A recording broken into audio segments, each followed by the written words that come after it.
नमस्कार, बहुत बहुत स्वागत है आपका सुबह की पहली बहस बेरोक टॉक और मैं आपके साथ पूजा राठौर शर्मा।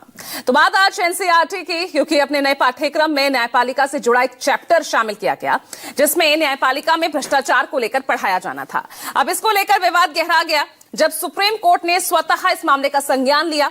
आज हालांकि इस मामले में सुनवाई भी होनी है, लेकिन इस बीच एनसीईआरटी ने इसको लेकर खेद भी प्रकट किया है, माफी मांग ली है, गलती मांगी है। एनसीईआरटी ने कहा है कि न्यायपालिका के प्रति उसका पूरा सम्मान है और साथ ही ये भी कहा कि इस तरह के मामलों को अध्याय में जोड़ने की जो गलती है वो इरादतन नहीं थी, इसके लिए माफी मांग ली गई है। और ऐसे में सवाल ये कि जब सुप्रीम कोर्ट सख्त हुआ तो एनसीईआरटी का फैसला पस्त हुआ। आज इसी मुद्दे पर चर्चा करेंगे, साथ ही बात होगी अदालतों के भ्रष्टाचार पर पाठ, नेता अफसर पर क्यों नहीं आती बात। चर्चा की शुरुआत करते हैं, लेकिन सबसे पहले तमाम बयान आपको सुना देते हैं इस मामले को लेकर, किस तरह से सत्ता पक्ष और विपक्ष आमने सामने आए, फिर आगे परिचय कराऊंगी आज के पैनल को लेकर।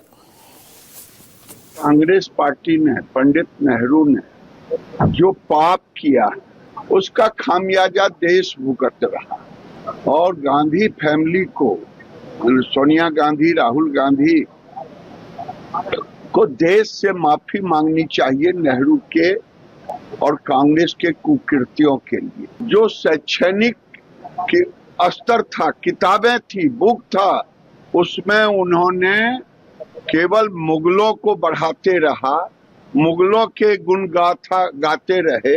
अब मोदी सरकार धीरे धीरे सारे उनके गलतियों को ठीक कर। क्या बच्चों को पढ़ाना चाहते हो आप? क्या देश के भविष्य को दिखाना चाहते हो?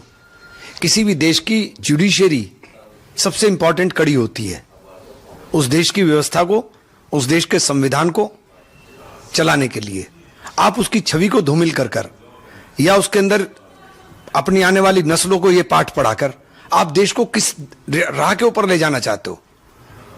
कौन से रास्ता दिखा रहे हो देश को? जिस तरह से पूरे इतिहास को तोड़ मरोड़ के आरएसएस और भारतीय जनता पार्टी पूरे पाठ्यक्रम को बदल रही है, उसके बारे में भी माननीय सर्वोच्च न्यायालय को ध्यान देना चाहिए। ये एक सोची समझी रणनीति और योजना के तहत किया जा रहा है। अलग अलग समुदाय को बदनाम करना, अलग अलग विभागों को बदनाम करना, अब इसमें जुडिशरी को टारगेट किया है। तो इनका मकसद है पूरा इतिहास भूगोल को ध्वस्त करना।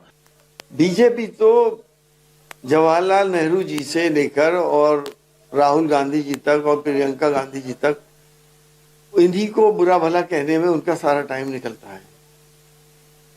हमें मालूम है कि देश आजाद हुआ था उस वक्त हमारे देश के अंदर गाड़ियों में लकड़ी के पहिए चला करते थे। ये डेवलपमेंट जो कुछ भी हुआ है, और जो चाहे वो साइंस टेक्नोलॉजी में हुआ हो, ऑटोमोबाइल्स में हुआ हो, डिफेंस में हुआ हो, ये सब नेहरू जी के जमाने में स्टार्ट हुआ था, चाहे स्पेस में हुआ हो। इनको तो बनी बनाई पिच मिल गई, उसी पे ये खेलना है। जुडिशरी में करप्शन है, इसको कौन नहीं जानता है, कौन चर्चा नहीं करता है।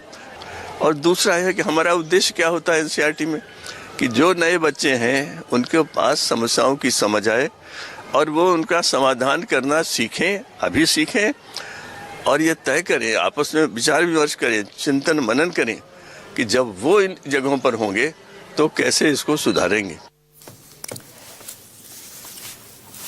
तो चलिए आज इस मुद्दे पर चर्चा के लिए हमारे साथ पॉलिटिकल एक्सपर्ट सौरभ दुबे साथ हमारे हैं, स्टूडियो में आ गए हैं और बीजेपी का पक्ष रखेंगे। इससे पहले कि कोई सवाल यहां उनके पक्ष और विपक्ष को लेकर उठे, ईशान त्यागी कांग्रेस से हमारे साथ जुड़ गए हैं, फखरुल हसन चांद जी को आप देख रहे हैं हमारे साथ जुड़ गए हैं समाजवादी पार्टी से, किशोर कुणाल जेडीयू से हमारे साथ जुड़ गए हैं, और वैभव श्रीवास्तव भी आपको नजर आ रहे हैं हमारे साथ स्टूडियो में मौजूद है आम आदमी पार्टी से। और दो वरिष्ठ सहयोगी आज हमारे साथ जुड़ गए हैं, संजीव त्रिवेदी दिल्ली से लाइव है, नोएडा से लाइव है राजीव रंजन। तो राजीव, पहले आपके पास आ रही हूं, आखिर ये देश में हो क्या रहा है यहां इस वक्त? अच्छा, राजीव के पास में चलूंगी। राजीव शायद ठीक है, अभी राजीव से कनेक्ट नहीं हुआ है, मैं वापस उनके पास जाती हूं। संजीव, आपके पास आ रही हूं। आखिर एक करप्शन इन द जुडिशरी फैसला भी ले लिया गया, चैप्टर भी जोड़ दिया गया, बुक भी पब्लिश्ड हो गई और उसके बाद माफी मांग ली गई, खत्म हो गया बवाल?